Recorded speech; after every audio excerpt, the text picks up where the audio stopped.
We're making two chubby horses. That's right. Our man with a shovel here is working overtime to fatten up a couple of steeds, as he and his team are working to craft their entry for the World Snow Sculpting Championship. We train all year long just to be in shape to do this kind of work. He's with Team Mexican Snow, which came all the way from Mexico to compete in this contest in Stillwater, Minnesota. It's typically colder in Minnesota than Mexico. Inside is Mexico right now, but outside this is Minnesota. There is not possible to practice in Mexico because we don't have snow in the city we live in, so every year is like a practice for us. According to the highly SEO optimized URL of World Snow Sculpting StillwaterMN.com, this is the third World Snow Sculpting Championship. And before you ask, yes, this thing is sanctioned by the Association Internationale des Sculpteurs sur Neige et Glace. You know, the International Association of Snow and Ice Sculpture, a Finland-based group first founded in Canada in 1988 that promotes snow and ice sculpting and other different winter art forms. They haven't updated their official list of events since 2021 due to that virus,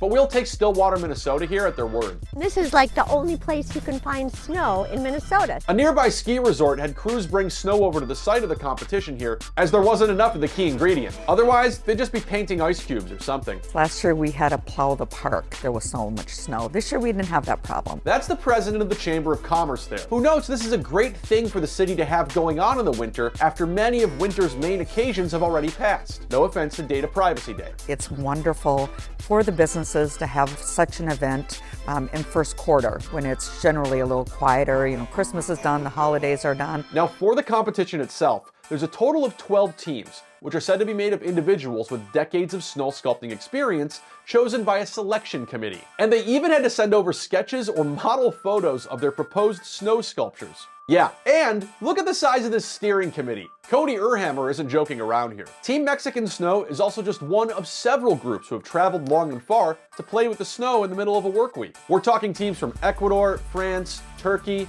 Team Fjord Witches are from Canada, Team UK Wales in the West Country is from that region, and Team North Dakota is from Take a Wild Guess. Here's an artist from the Turkish team. I like Stillwater because people are so kind and the nature is beautiful, the river and the bridge and the buildings. The competition got underway on Wednesday with a 9 a.m. tools up call to officially kick things off. Yeah, 9 a.m., yikes. And the teams have a total of 64 hours to carve their frozen water before a winner is named. Each team gets a 10 by 10 by 10 block to craft their snart, an appalling portmanteau of snow art I just invented, and the final snart must only be crafted by hand tools, no power tools, and confined to a 16 by 16 foot space. But besides that, there's no theme for this event as it's only an artistic competition. But there are a few ground rules as it's a family-friendly event, so nothing controversial, sexual, or political. Sorry, and sorry. The website says the prize money for the first place team is $2,100,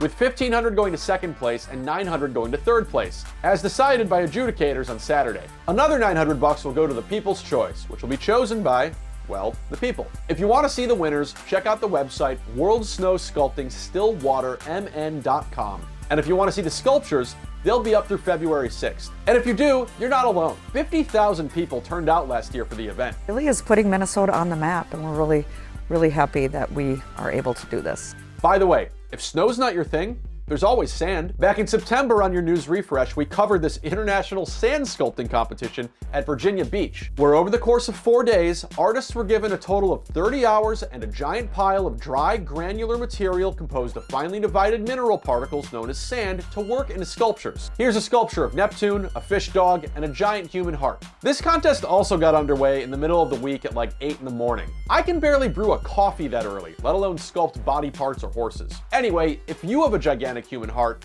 show us some love and subscribe to @TheNewsRefresh right now on YouTube. Thanks.